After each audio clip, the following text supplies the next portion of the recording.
La station Paddle Cleaner existe depuis 2015. Nous sommes un certain nombre de bénévoles qui intervenons sur le littoral en paddle pour nettoyer des déchets en mer, mais pas que, dans les criques inaccessibles aussi par les services de nettoiement et par bateau ou par piéton. Et donc du coup, on allie le sport avec notre souci de l'environnement parce que nous aimons protéger et préserver notre aire de jeu. On a été invité par la Fondation RAMP pour présenter notre association, l'impact aussi et sensibilisation sur les écoles et sur les enfants et leurs familles. Et avec l'artiste Anne de Fréville qui expose ses œuvres. Donc on est très heureux d'être à ses côtés car on trouve son travail magnifique sur le monde marin. D'accord. Vous parlez d'impact sur les écoles, c'est-à-dire que vous vous déplacez dans les écoles? Oui, nous avons en fait plusieurs pôles d'intervention, donc les nettoyages bien sûr en mer ou sur les littoraux, les lacs et les rivières, mais aussi on a un pôle sensibilisation. Donc on a plusieurs bénévoles qui interviennent dans les écoles, les centres aérés, les écoles de la mer, clubs nautiques, euh, plein d'intervenants, de partenaires différents, même maintenant des sociétés qui nous sollicitent dans le cadre du RSE pour parler de l'environnement, du monde marin et de sa préservation. Et je suppose que les enfants doivent être très, très curieux et poser d'excellentes questions. Oui, les enfants sont très... c'est une chasse au trésor déjà, un petit peu, les déchets, et ils sont toujours effarés de ce qu'on peut trouver. Et ils questionnent énormément les adultes sur comment on peut en arriver là, en fait. Ils sont très pertinents.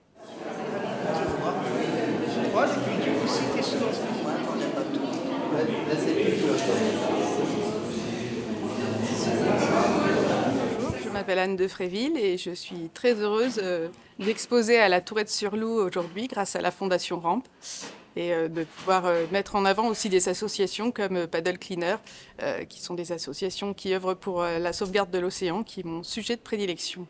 Allez-y. Alors j'ai deux techniques de peinture qui sont représentées là. Vous avez d'abord les œuvres qui sont sur la droite, qui sont des grands cétacés qui ont été faits sur du papier recyclé, mes factures en fait, dont j'avais plus besoin.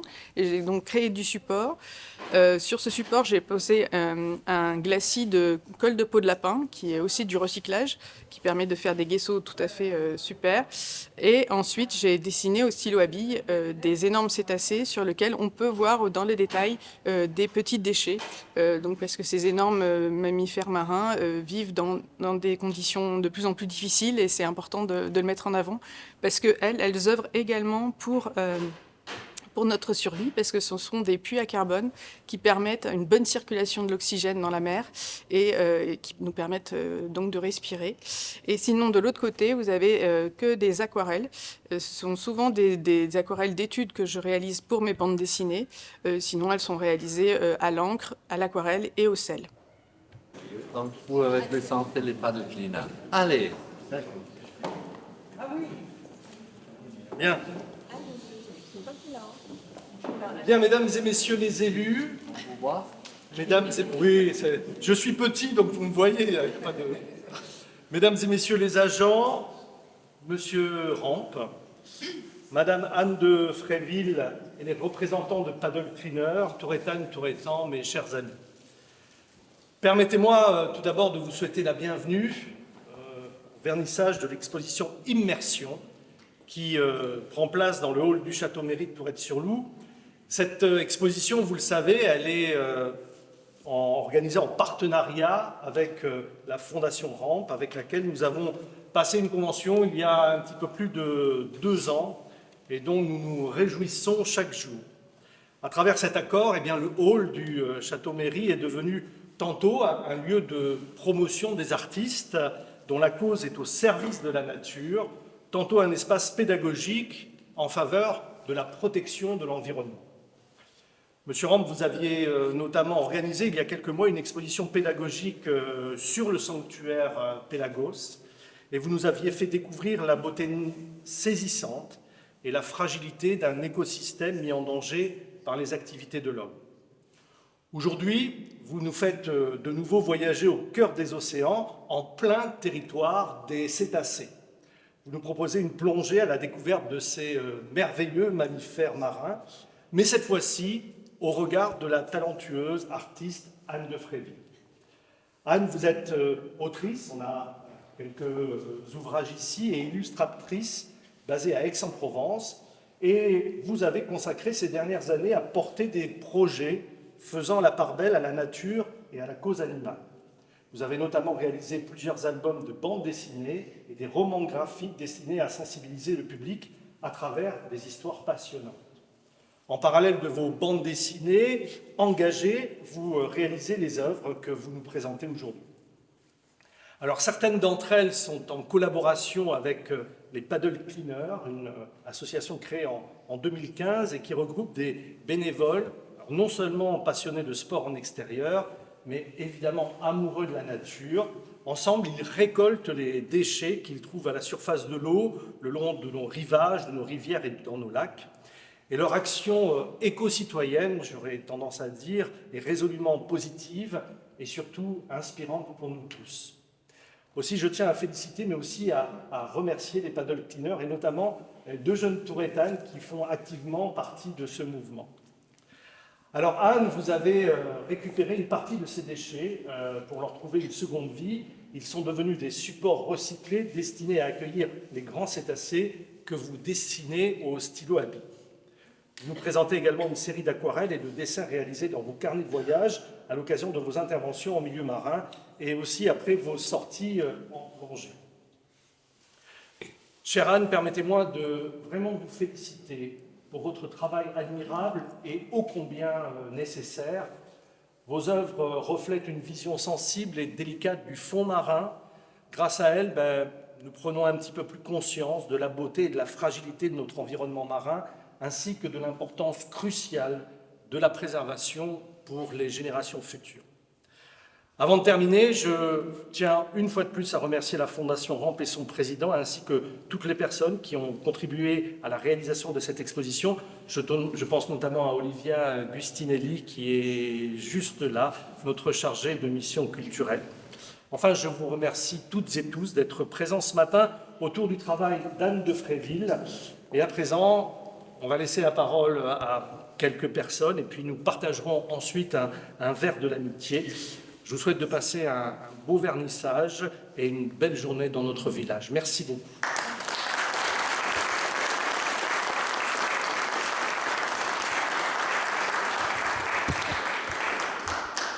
Mais moi, je suis très heureux de cette collaboration avec la mairie de Torre-Salou, qui est très fluide, très agréable et qui va toute seule.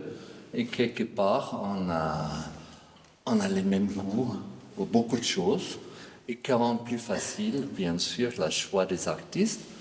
Je suis très heureux chaque fois de trouver des vrais artistes engagés, et pas que des artistes qui veulent briller sur un podium, mais des artistes qui veulent dire quelque chose. Et ça, c'est quand même pas si facile à trouver. Et donc là, on a trouvé Anne, qui est vraiment un grand spécialiste, pas que sur les papiers avec son stylo-bille, qui plonge elle-même, qui surveille les poissons avec les scientifiques qui les comptent. Elle nous raconte ce matin que la nuit, les poissons, ils dorment dans un pyjama, ils changent la couleur. Alors si vous imaginez ça, j'ai posé la question, vous savez, la dernière exposition, c'est sur les martinets et les hirondelles, et on a découvert que les martinets, ils s'assient jamais, ils sont toujours en vol, même quand ils dorment. Donc, quand ils dorment, ils ferment une oreille, la moitié du cerveau se repose et l'autre oreille ouverte pendant ils volent. Alors j'ai posé la question, comment ils font les baleines pour dormir? Et finalement, c'est la même chose. Ils ferment une oreille pour continuer à naviguer. Et certains des cachalots, ils dorment debout, vertical. Vous pouvez imaginer ça, vous dormez debout, vertical. Alors, on a beaucoup de grands spécialistes comme Muriel Auriol, qui était là déjà à Pélagos, qui est vraiment profondément imprégné de tous ces mystères des cétacés. Donc, je vous incite à poser toutes les questions à Anne et à Muriel, tout sur la faune, sur la mer. Il y a tellement de questions. Je me rappelle à Pélagos, quand on a fait l'exposition, on n'avait pas assez de temps pour répondre à toutes vos questions. Maintenant, c'est l'occasion de boucler un peu votre savoir-faire. Et donc, il y a encore une autre acteur, c'est une autre Anne, avec son équipe qui sont des paddle cleaners. Ils avaient le slogan « Nettoie ta merde, excusez-moi ». Et donc, ils s'amusent avec les paddles de faire toutes les crottes et de ramasser tous les déchets. Donc, on a leur consacré cet espace. Ils ont fait un petit œuvre avec des enfants, avec tous les déchets qu'ils ont ramassés. Et je trouve que ce n'est pas si vilain. On peut le féliciter. Mais surtout, qu'est-ce qui me touche beaucoup, c'est cette jeune génération. Regardez, c'était 2 Touretins avant, et encore, hein, et qui donnent tout leur cœur pour l'environnement avec beaucoup de joie et de beauté. C'est des militants, mais d'une façon joyeuse. Ce pas des militants qui cassent ou qui embêtent les autres, mais qui donnent un exemple. Et ça, je trouve génial. Et donc, je leur remercie et je leur donne une petite enveloppe qu'on leur remis. Je donne à la présidente, à Anne. Et je donne à l'autre Anne aussi pour tout son engagement qui est là pour la nature. Et donc, je la remercie et je vous donne la parole.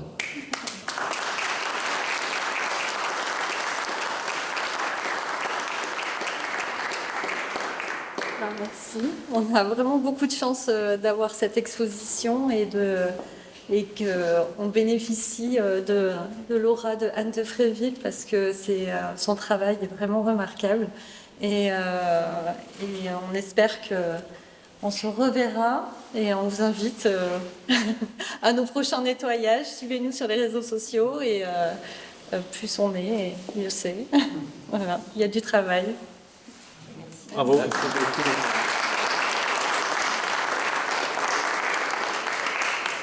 je voulais surtout remercier Ulrich et Nathalie de m'avoir accueilli ici, et puis évidemment la mairie de Tourette-sur-Loup. C'est vraiment une chance énorme de pouvoir exposer dans un lieu pareil.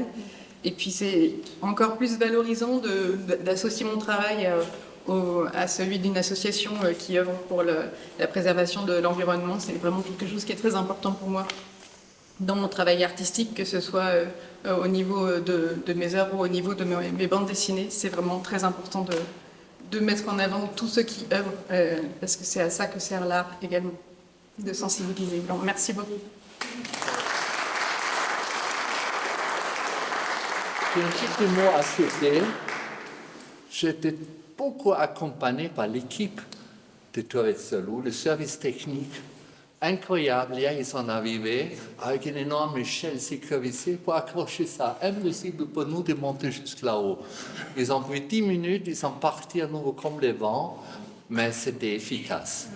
Et donc un grand merci au service technique, un grand merci aussi à Olivia et toutes les pôles culture qui est toujours là quand il faut.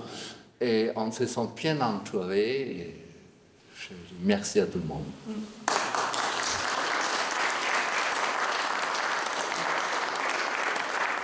Je